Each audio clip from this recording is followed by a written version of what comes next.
उधर भाजपा में शामिल होते ही पूर्व कांग्रेस विधायक सुधीर शर्मा ने कांग्रेस पार्टी पर निशाना साधते हुए कहा कि प्रदेश में कांग्रेस पार्टी का कोई विजन नहीं है। कांग्रेस सिर्फ प्रधानमंत्री की आलोचना करने का काम करती है। सुधीर शर्मा ने कहा कि जब वे अपने लोगों से किए गए वादे ही पूरे नहीं कर पा रहे हैं तो विधायक की कुर्सी पर बैठने का कोई मतलब नहीं बनता।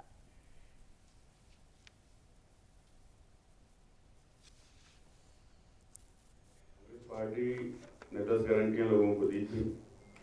14 महीने निकल गए और जो वर्तमान सरकार है, उसके मुख्यमंत्री हैं, उनसे आम कार्यकर्ता का मिलना, विधायकों का मिलना जो है वो मुश्किल हो गया था। इन परिस्थितियों में और इसके बाद जो है वो अगर जो विधायकों के मान सम्मान, आत्मसम्मान को ठेस पहुंचे तो उन कारणों से जो है ये परिस्थितियां पैदा हुई। और मैं तो शुरू से बहुत दिनों से कहने लगा था कि इसके लिए हमको चुन करके लोगों ने नहीं भेजा था। और उनसे भी जब चर्चा होती थी तो वो कहते थे कि आप जो है जब आपके काम ही नहीं हो रहे हैं, आपको सुना नहीं जा रहा है, तो इस पद पर रहने का कोई औचित्य नहीं रह जाता है।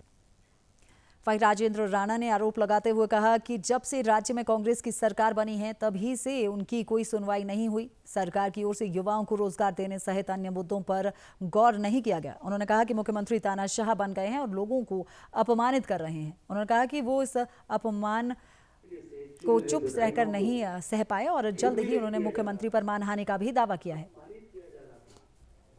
चुने हुए व्यक्ति अपने क्षेत्र का प्रतिनिधित्व करते हैं और जब उनकी जनता की, उस क्षेत्र की जनता की उम्मीदें पूरी नहीं होती हैं तो चुना हुआ व्यक्ति उसके लिए जवाबदेह होता है। और जिस तरीके से प्रदेश में कांग्रेस पार्टी ने गारंटियां दी और धीरे धीरे वो गारंटियां जो है झूठी साबित होने लगी। हम लोगों को भी अपने क्षेत्र में जब जाते थे तो जनता पूछती थी कि आपकी पार्टी ने ऐसी गारंटियां दी हैं, कब पूरी होगी। और ये धीरे धीरे कई बार हम लोगों ने मुख्यमंत्री जी के से भी निवेदन किया, कांग्रेस हाईकमान से भी कई बार मिले, परंतु ऐसा लग रहा था कि कोई सुनने वाला नहीं है। इस बीच भाजपा में शामिल हुए रवि ठाकुर, चैतन्य शर्मा, होशियार सिंह, इंद्रदत्त लखनपाल ने प्रदेश की कांग्रेस सरकार को घेरते हुए कहा कि कांग्रेस की कार्य क्षमता चरमरा गई है। ना तो हाईकमान का कोई प्रभाव है और ना ही पार्टी कार्यकर्ताओं के लिए कोई सम्मान बचा है। प्रदेश में बदलते राजनीतिक परिदृश्य पर ज्यादा जानकारी दे रहे हैं हमारे संवाददाता धर्म प्रकाश, जो हमारे साथ जुड़ चुके हैं। जी धर्म, पिछले कल का जो पूरा प्रकरण प्रदेश की राजनीति में हुआ है, 9 विधायकों के भाजपा में शामिल होने को पार्टी ने मजबूती बताया है। क्या माना जाए कि प्रदेश में भाजपा को कितना बल मिलेगा और कांग्रेस की राहें कितनी मुश्किल होने वाली हैं? बिल्कुल प्रियंका, बल तो काफी मिलेगा क्योंकि हिमाचल की राजनीति के इतिहास में ऐसा पहली बार हो रहा है जब एक चुनी हुई सरकार के चुने हुए विधायक चलती सरकार में मिड टर्म में पाला बदल रहे हैं और अपनी विधायकी से इतर ऑपोजिशन ज्वाइन कर रहे हैं। तो भारतीय जनता पार्टी के लिए बड़ी बात इसलिए भी है क्योंकि इससे जाहिर होता है कि भारतीय जनता पार्टी पर जनता से ज्यादा जो विधायक हैं ऑपोजिशन के सरकार के भी, वो भी एक तरह से विश्वास जताते नजर आ रहे हैं।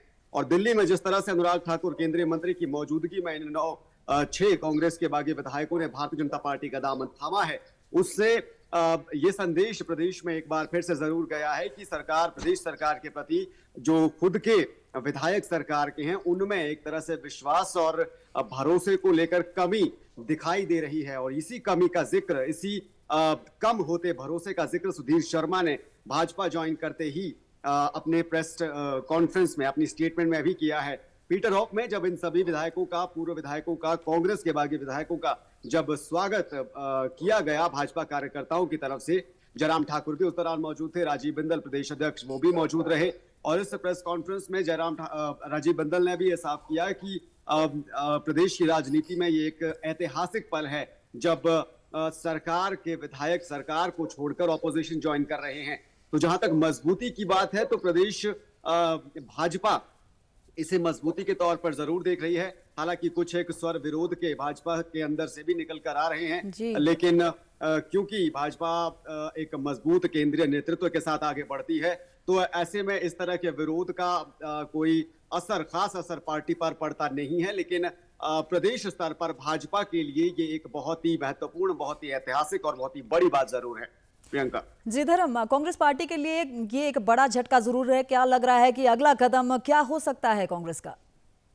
देखिए, कांग्रेस के लिए झटका जो है वो ये कोई नया नहीं है, क्योंकि कांग्रेस के अंदर से जिस तरह से कांग्रेस के नेताओं की बयानबाजियां पिछले कई दिनों से निकल कर आ रही है, उसको देखते हुए प्रदेश में कांग्रेस की स्थिति और राष्ट्रीय स्तर पर भी कांग्रेस की स्थिति कुछ खास अच्छी है नहीं। अंदरूनी कलह से कांग्रेस जूझ रही है।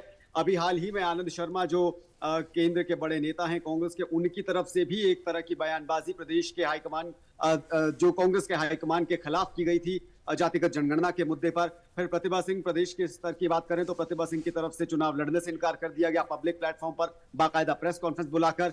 और उसके बाद जो मुख्यमंत्री हैं वो भाजपा कांग्रेस छोड़कर जाने वाले विधायकों को लेकर किस तरह की बयानबाजी, पिछले दिनों किस तरह के शब्दों का इस्तेमाल करते नजर आए हैं, वो भी सबने देखा, सबने सुना। तो कांग्रेस के लिए ये मुश्किल का वक्त जरूर है, क्योंकि जब विधानसभा क्षेत्रों से चुने हुए विधायक ऑपोजिशन ज्वाइन कर लें कांग्रेस के, तो अब उनकी जगह बाई इलेक्शन में नए चेहरों को उतारने के लिए भी कांग्रेस को जद्दोजहद करनी पड़ेगी।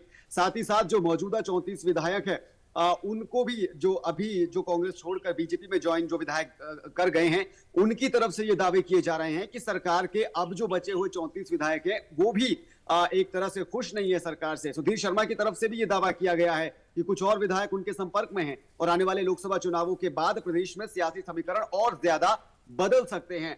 तो एक तरह से असमंजस की स्थिति प्रदेश की राजनीति में बनी हुई है और खासतौर से कांग्रेस के लिए बनी हुई है, क्योंकि कांग्रेस के लिए चुनावों के बीच में बिल्कुल जब चुनाव अनाउंस हो चुके हैं, कोड ऑफ कंडक्ट लगा है, कुछ ही दिनों में मतदान होना है, उसके बीच में इस तरह की राजनीतिक उथल पुथल सरकार में रहते हुए जब हो रही है, तो जाहिर तौर पर यह एक बहुत ही मुश्किल वक्त कांग्रेस के लिए प्रदेश स्तर पर कहा जा सकता है। प्रियंका जी धर्म, बिल्कुल कांग्रेस के लिए मुश्किलें जरूर है और कांग्रेस कहीं ना कहीं अपनी मुश्किलें खुद ही बढ़ाती नजर आ रही है। जिस तरह से जो है प्रदेश अध्यक्ष ने बयान दिया था, उसके बाद जो है कहीं ना कहीं एक जिम्मेदार कुर्सी पर जब एक नेता बैठा है तब वो इस तरह के बयानबाजी करता है, तो कहीं ना कहीं जनता और जो कार्यकर्ता है उनका मनोबल जरूर गिरता है। तमाम जानकारी के लिए बहुत बहुत शुक्रिया धर्म प्रकाश।